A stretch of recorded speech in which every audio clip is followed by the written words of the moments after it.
So now I'm going to talk a little bit about how you actually program a block style periodization program. Block style periodization, what does this mean? So this means, obviously, like we said before, it separates it out into blocks, hence the cubes that I've drawn, or squares. But in doing that, each of these cubes, mainly the month ones, they do something different. Okay, so let's take a look at this. Let's say this is number 1, first month, second month, that's a weird 2, third month, right? Over each of these months, we're going to change certain variables. Okay, and we'll keep it very simple for this, so you can get a general understanding of what I'm actually talking about. So for the first month, we're going to be focusing mainly on the big hypertrophy. Okay, keep in mind this is all stuff for powerlifting and strength training. Okay, not going to be much useful for bodybuilders. So we're going to have hypertrophy training. I'm also using my left hand, so that's why my handwriting is god awful. Second month, strength. That looks like a 2. Strength. I'm trying here, guys. And third month, we're going to do a big old P, or peaking. Okay. If you don't know what each of these means, hypertrophy means building size. Strength means building strength. Hopefully you got that one. And peaking means building a very high amount of temporary strength. So that means getting very good at doing 1 rep maxes. And usually you can't hold on to the strength that you build, or at least all the strength that you get through peaking, because it's so overloading that your body has to recover and recuperate from all that. It's just a huge nervous system stress, because it's not the same as strength or hypertrophy. You're not really improving like the muscular density or the size of the fibers like you are with hypertrophy. And with strength, it's kind of a mix of both of those, but it's more long term because of the consistency with it, along with the lower intensity of it. But for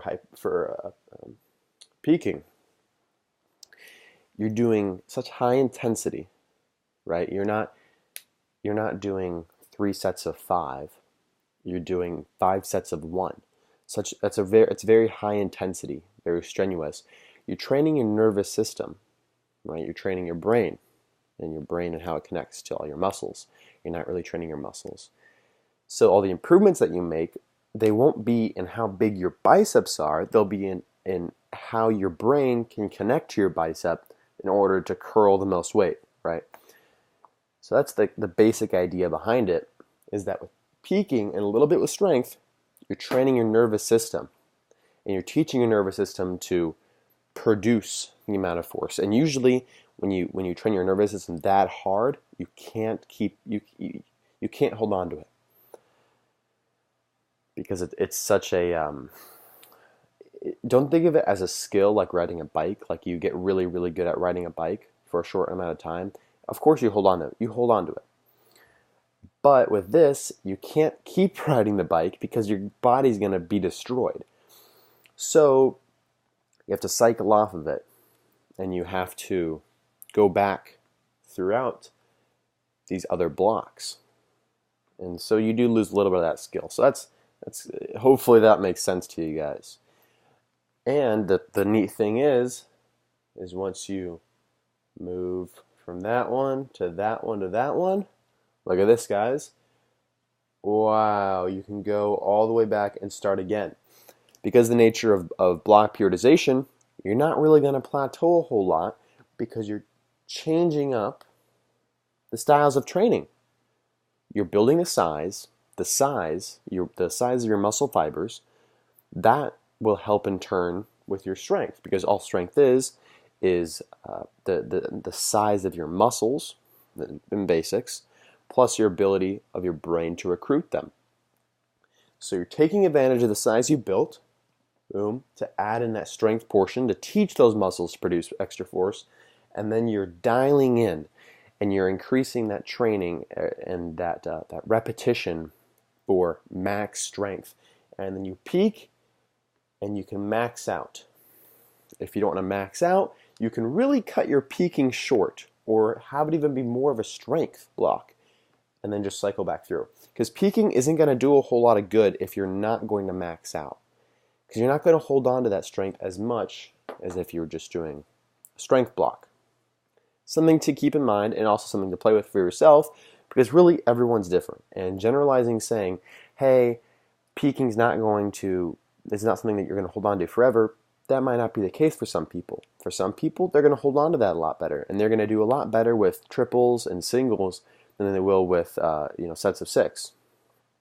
I know that I actually hold on to a lot of my triples, and when I do lower sets of 4, 3, maybe even 2, I actually hold on to that strength for quite a while.